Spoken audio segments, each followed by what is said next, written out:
Hello and welcome once again. Welcome to my home, since this is where I've always been doing these recordings. It's been an exciting journey so far. The comments, the feedback, some are very encouraging. In fact, most of them are very encouraging. Let me take this opportunity to also encourage those of you who are really new to this kind of experience. I greatly appreciate the fact that everything is moving pretty too fast for you. Some people are barely getting wind of how to even type and identify all the keys on the keyboard. Some of you have not gained enough grounds as far as your programming concept and background is even concerned. And here you are already about finishing level 200 and you are being required to even develop a software for a client. Yes, and so the few of you who are experiencing these kind of hiccups and challenges along the line, don't get saddened, don't back out. Just pick yourself up and then push yourself harder. It may come at some sacrifice, but trust me, it will be worth it in the long run. So don't give up. All right, so we've met once again, and this is week 4. There are a lot of things we are going to get through this session 4. In today's session, we are going to talk about design and implementation as one thing, and then we'll talk about the software testing also as another. As I did in the previous session, I'm going to split this into 2, not going to give you a long video session, and I hope we'll cover as much as we need to. Your reading assignment, as you can see over there, is chapter 7 and 8, and I hope you have begun reading already, because this was published days before this particular video gets uploaded. Okay, so in this session, we're going to focus on the design and implementation as far as software engineering is concerned. So we'll just hit the nail on the head and look at the bigger picture. Right, so software design and implementation is the stage in the software engineering process at which executed software systems are developed. At this very point, some of you, in fact, all of you, as far as your course project is concerned, you should begin developing the solution for your clients. If, as we speak right now, if you are watching this video at this very moment and you have not started implementing any of your diagrams, schemas, etc., then we have a problem. Please, I don't expect anyone to disappoint their clients. Okay, so at this stage, software designs and implementations are key things that we cannot ignore, where you bring your creativity to bear. I know of some teams that have contacted their clients trying to get to know some information, what do you call it, colors, their logos, the colors for their logos, whatever it is. I'm pretty sure you understand. University of Ghana understands branding, and so all of you have received in your emails our color coding, specifically the hex figures or the RGB figures, etc., etc. Some of you have encountered clients who have no clue about these things. They are big organizations, and yet they didn't even have specific RGB colors and codes, etc., to identify themselves. And so when some of you were asking for some of these questions, they're unable to tell you. But these are some of the realities on the ground.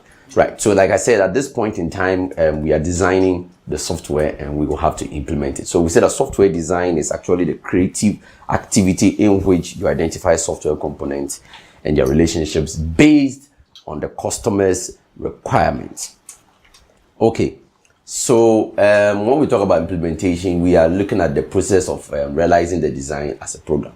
And there are 2 activities that are invariably interleaved, as we have made mention of over there. In a wide range of domains, it is now possible to buy commercial off-the-shelf systems, which we refer to as the COTS.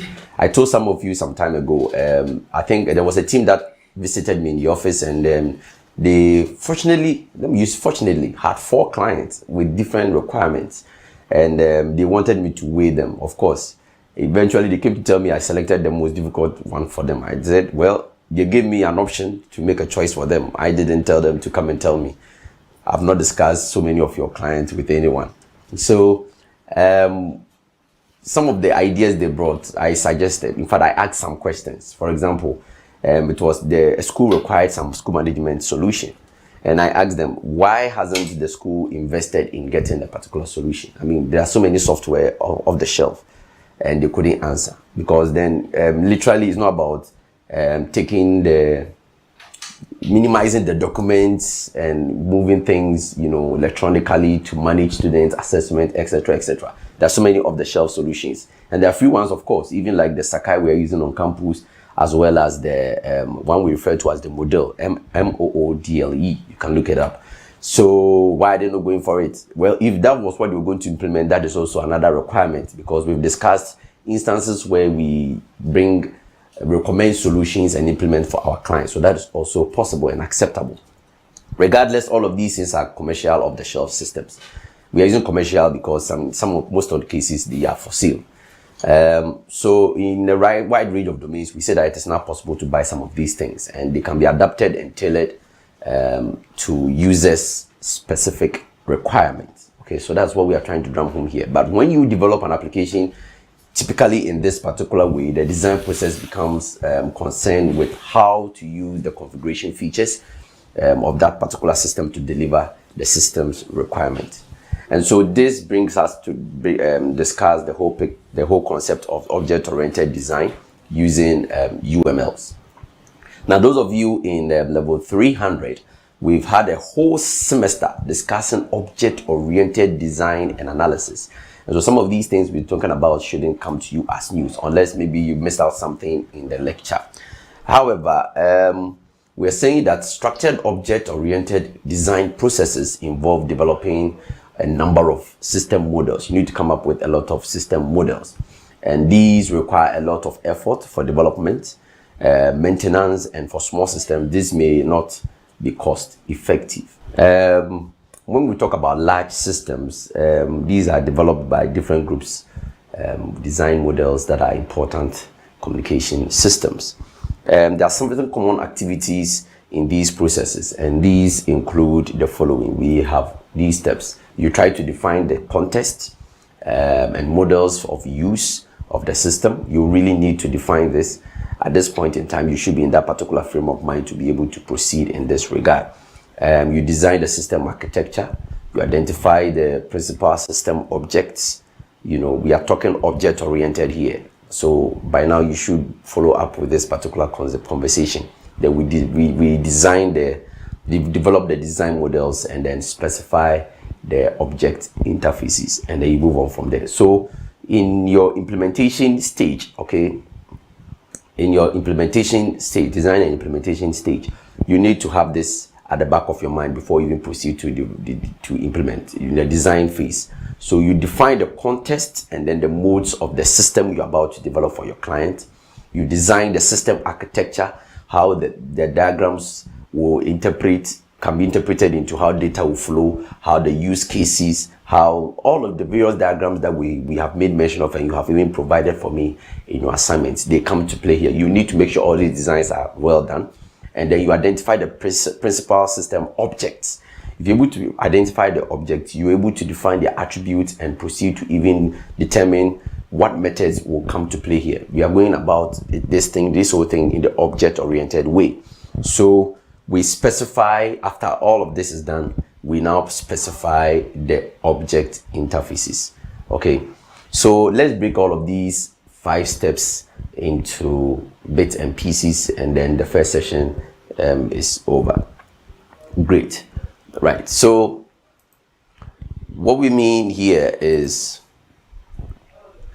we are talking about the system context and interactions. We're picking the first one, designing the context and the interactions of the application that you're about to develop. So you need to understand the relationship between the software that is being designed excuse me, and its external environment. Okay, and this is very essential so that you can decide how to provide the required system functionalities and how to structure the system and get it to communicate well with the environment in which the solution is going to thrive. Okay, at this same section, you try to also appreciate and establish the boundaries. That's why we've highlighted that text, the boundaries of the system, so that you will set the system boundaries to help you decide which features should be implemented in the system that is being designed and what features are on other associated systems. So it becomes very important.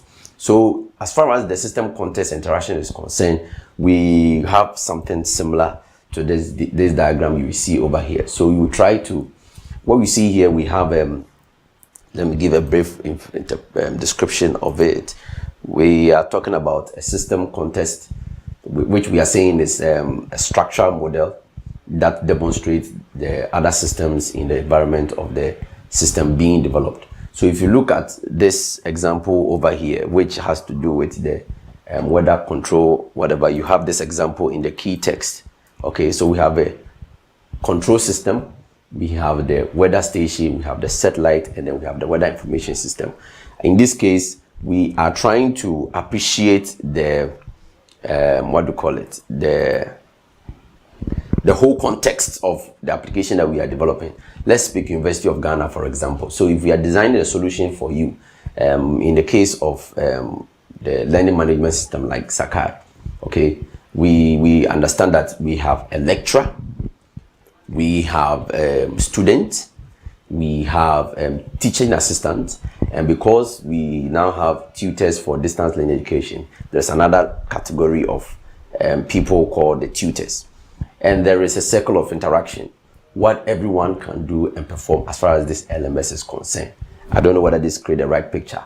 So we need to appreciate the system context, which we are referring to as the structural model, to demonstrate how the other systems environment are being developed. So if we have, some of you went to UGCS at the point in time after you had registered and you are still not seeing your name or ID on Sakai, you were told that the system has been designed such that by 12 a.m. every other day, or in every new registrations that goes into the MIS web will be enrolled onto the Sakai by default.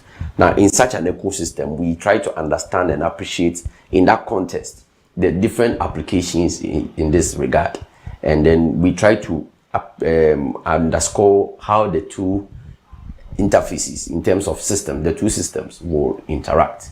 So you don't just get up and start producing a solution, or even if it is developing a solution from the ground to the top, blank, nothing of the sort existed and you were just building it from scratch, you still would have to appreciate the context and interaction of the system that you are about to develop. Okay, if your solution has to consider some payment gateways, you can leave it out a whole lot. I hope this discussion makes sense. Okay, then the other side of it is the interaction models. You know, we try to use, for example, use case diagrams. So after we've identified these objects or entities, we need to know who can do what and who can do what. I initially used the Sakai environment as an example, where we have various access levels and who can do what and who can do what. So you literally have to follow the diagram you have presented and implement it accordingly, so that you're able to understand, implement the functions of every one of these objects. So if you look at this particular scenario we have here in the diagram, we have the weather information system. The system where the character or object weather information system can report on the weather. They can also determine the report status.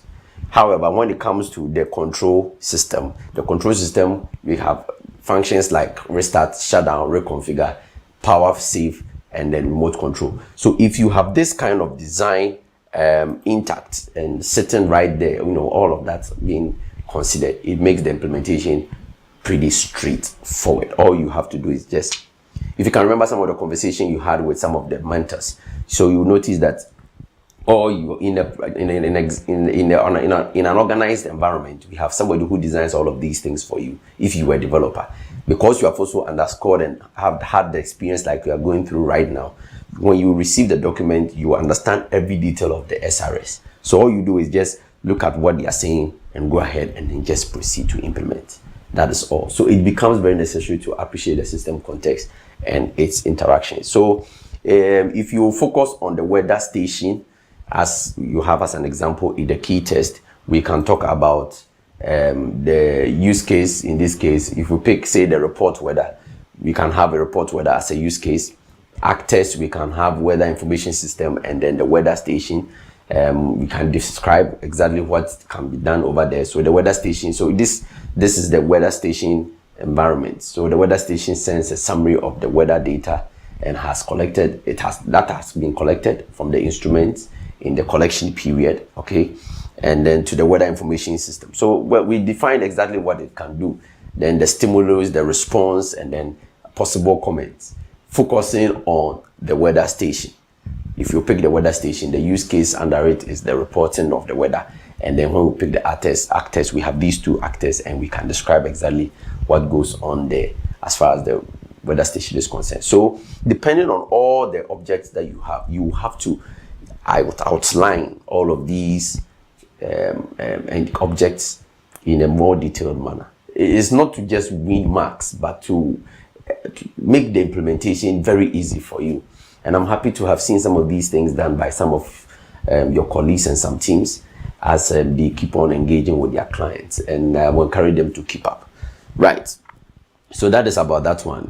We can also talk about the architectural design, where, once interactions between the system and its environment have been clearly understood, then we use this information for the design of the system architecture. It becomes important.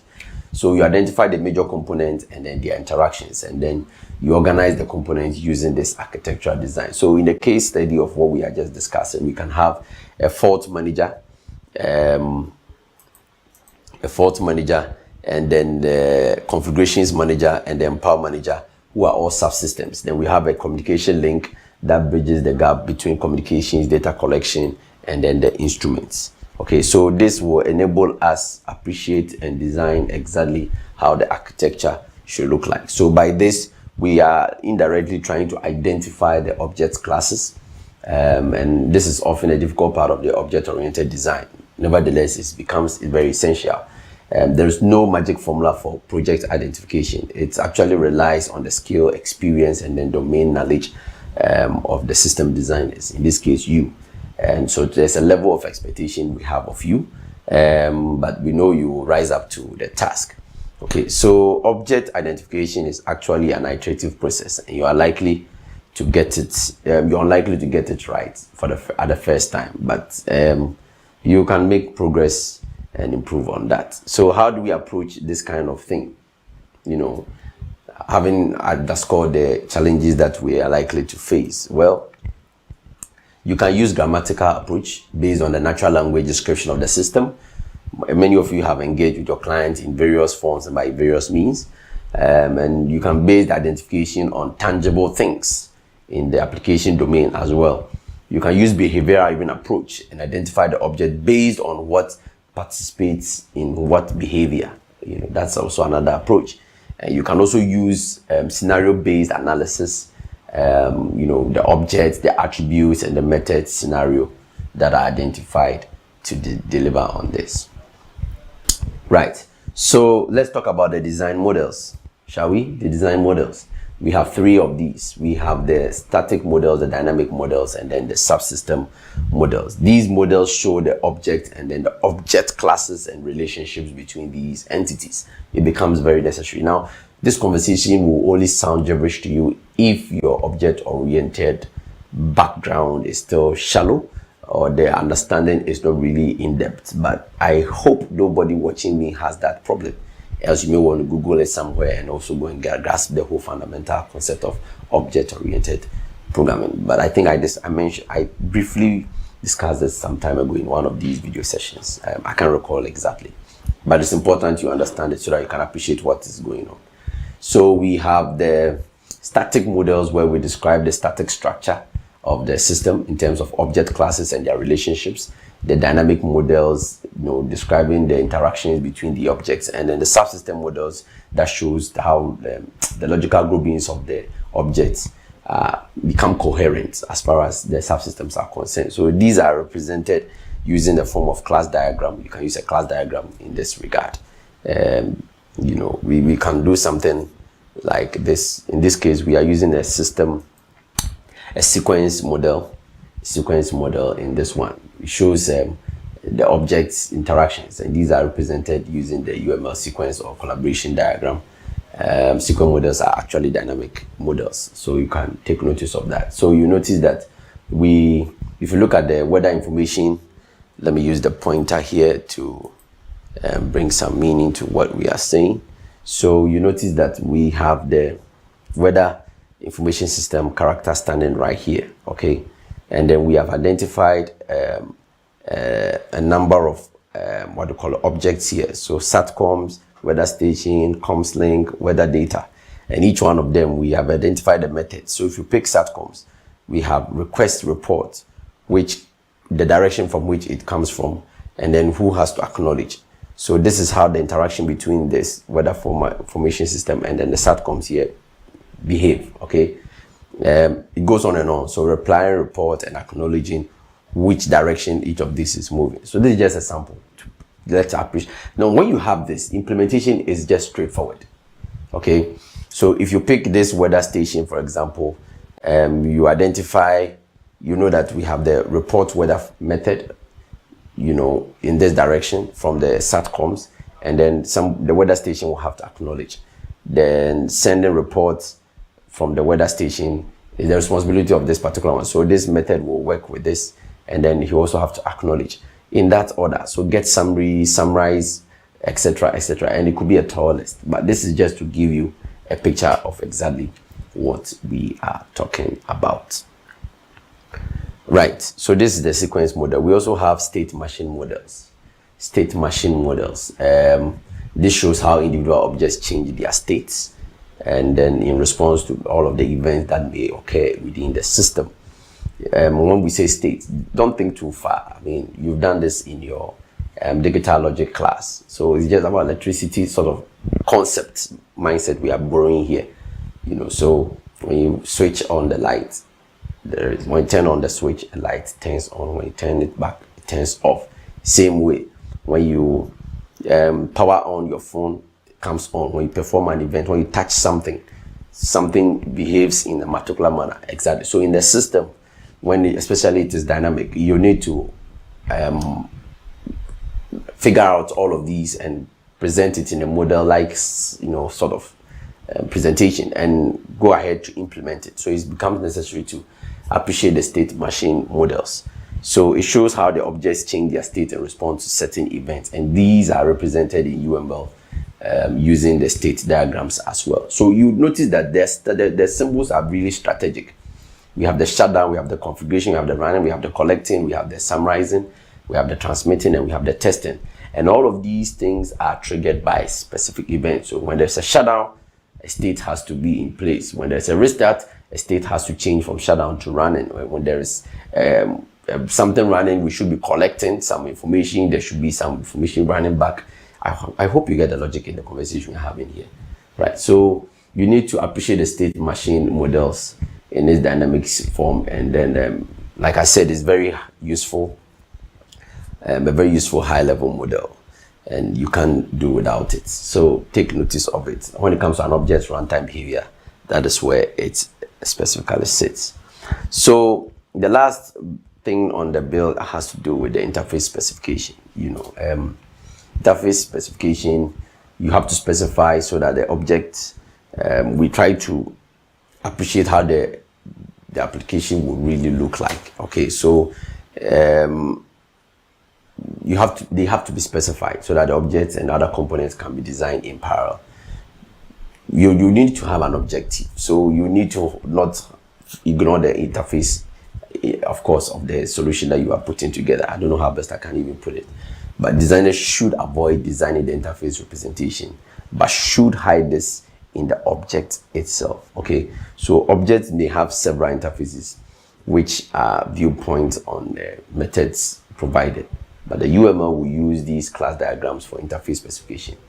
Okay, and Java may also be used as well. So that's just to give you a picture. See, the point is, I've come across project students who are more anxious to give you an application that looks nice, the CSS and the HTML, but at the line of it, behind it, are very bogus, buggy codes that are nothing to write home about. Functionally, they are not even doing anything. So, you know, the thing has to begin from the back and then surface at the top.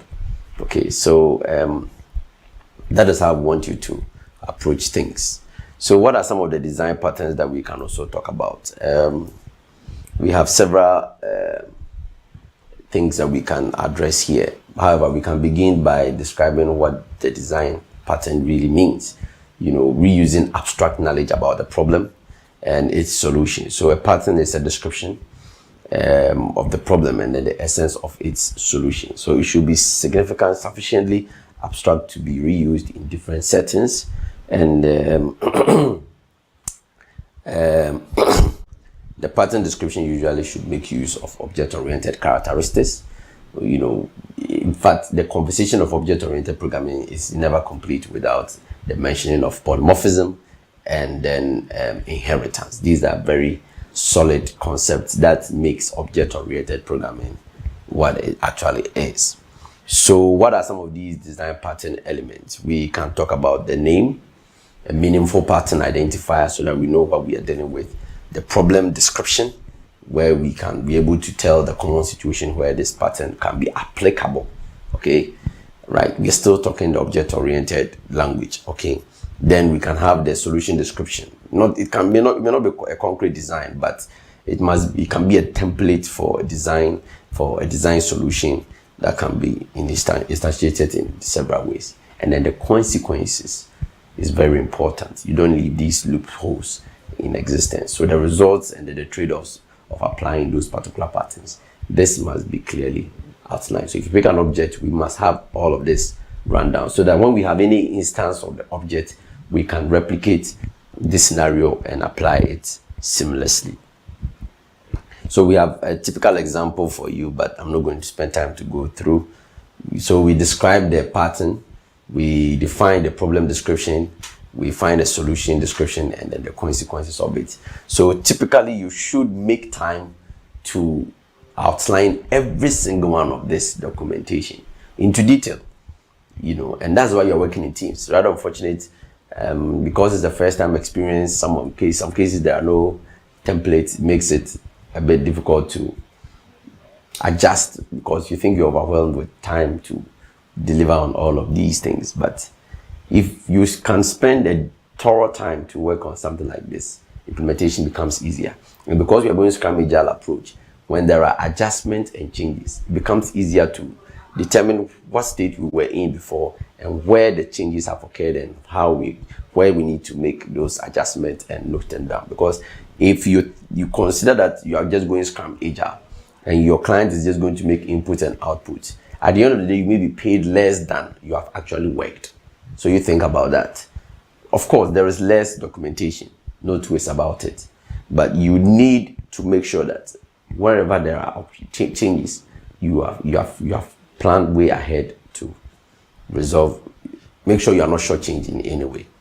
All right. We cannot proceed with this conversation without making mention of what we refer to as reuse. The abstraction level, we have several things we are going to talk about. From the 1960s to 1990s, most new softwares were developed from scratch. Most of them were developed from scratch. They write the codes in high-level language. We still do most of the time today. Well, not most. But the only significant reuse of software was the reuse of functions and objects in programming language libraries. I remember when we met with the Google software engineer, he explained that most of their libraries and functions, they write from scratch, But most of our developers around here, we leverage on existing functions and libraries and get things done. But that is the order of the day. Some people started this some time ago, and today we have a bucket of them. Okay, so costs and schedule pressure mean that this approach becomes increasingly unviable. So especially for commercial and internet-based systems. So an approach to development based around the reuse of existing software emerged, and this is now generally used for businesses and scientific softwares. Then there are several levels of reuse. We can talk about the abstract level, the object level, the component level, and the systems level in that category of implementation or design. So in the abstract level, we don't use software directly, but we use the knowledge of successful abstractions in the design of that new software we are working on. So we just like the idea. For example, Sakai is a learning management system. Model is a learning management system. The idea behind the two solutions are very similar, but the implementation architecture varies in a lot of ways. We can have the object level as well, where we directly reuse objects from a library rather than writing the code itself. So we just call these functions and objects and libraries, and we are gone. It's not that we are going to copy their interface or use their colors, no. And then we have the component level, where collections of objects and object classes, every one of them, they are reused in the application systems. And then we have the system level, where the entire application is reused. So some of you are familiar with ThemeForest and all. We have so many templates sitting there, you pay and grab one. If you understand this concept, you understand which portions of the templates you are interested in, what to adjust, etc. And frankly, that has become the order of the day. So, I mean, these are the levels that are there. We can talk about when it comes to reuse, and we can talk about cost. So the cost of time spent in looking for software and reuse and assessing whether or not it meets your needs. You know, we cannot underestimate the time we redeem as a result of that. So where it's applicable, the cost of buying the reusable software for large software on the shelf systems, I mean, it can be high. Nevertheless, we cannot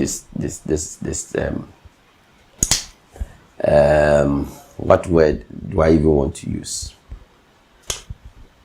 We cannot discount the fact that it saves time, okay? In terms of time, it does. But in the case of large off-the-shelf software systems, it comes at a pricey way, you know. And the cost of adapting and configuring the reusable components or systems to reflect the requirement of system that you are developing is something that you need to also consider. Adapting and configuring, that is if you are going about any of the reuse approaches. And then the cost of integration, you know, of reusable elements with other solutions, with new code that you have developed. Sometimes it makes you heavily dependent on the source. And so until they provide an update, you are locked up. So I know some financial institutions, I don't think I knew anybody there directly, but because of my connection with IBM, I knew that they had a solution with Fidelity Bank. But over time, Fidelity Bank decided to just scrap all of that off-the-shelf solution and then build their own solution from in-house. That made financial sense, probably because of some of these things that we are talking about and acknowledging here. So when it comes to configuration management, we are saying it's just the name given to the general process of managing the software system, the changing software system. And the aim of the configuration is to provide some system support, you know, for the integration process so that all the developers can access the project code and documents in a controlled way. So we find out what changes have been made and compile and link components to create a system. So in a proper software development environment, we have, if you remember, when you met with the last guest, Mr. Seth Kwakwa, he made mention of version control as one of the platforms, one of the approaches which we did develop applications, MVC. So we can have version management, system integration, and then problem tracking. Jira, what do you call it? What was I using in my environment? Bitbucket. So that is what I used to use when I was in the industry, Bitbucket. So my entire team, we push our codes, we have branches. Some of you understand what I'm talking about because you are really exploring what Git can do. Those of you who do not know, don't blame me when you get into the industry and they tell you to use some of these tools. We really don't have time to be going through all of these things, but that is it. So we have version management where support is provided to keep track of different versions, and we have the system integration where support is provided to help developers define what versions of components are used to create each version of a system. And of course, we're able to track problems, and all of these things come into play when we're talking about configuration management. So in this case, there's support provided to allow users to report bugs and other problems. And these are things that we need to factor into design and implementation of our solutions.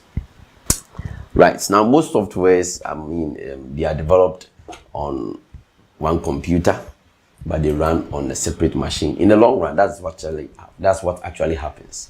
So a platform is more than just a hardware. It comprises a lot of things: installed operating system, other supporting softwares, your database management system, the development system, the integrated development environment. All of these things are sitting on some PC, and the solution is being built on it. So a development platform usually has a different software usually installed on it, different from the execution platform. So we have mobile apps like Android apps developed with Android Studio, and it get deployed on the Android handset with a different operating system on it.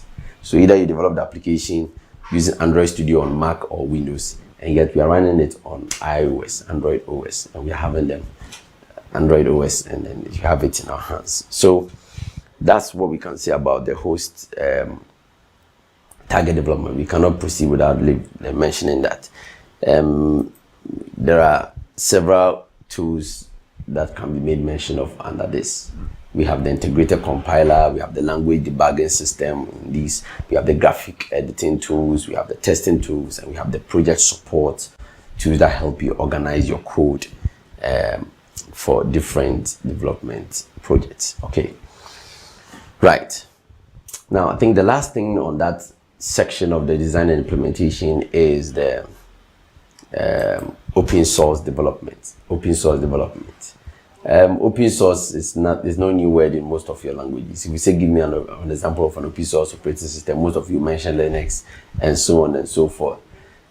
So it's no news to any of you an approach to software development in which source code of the software system is actually published and volunteers are invited to participate in the development process. Such is Moodle Learning Management System, such is Sakai Learning Management Systems.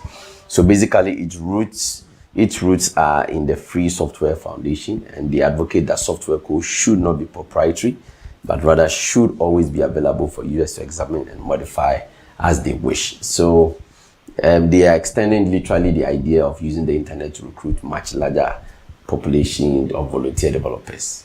Those of you who stream a lot, OBS can be factored as one of these open source applications that are out there.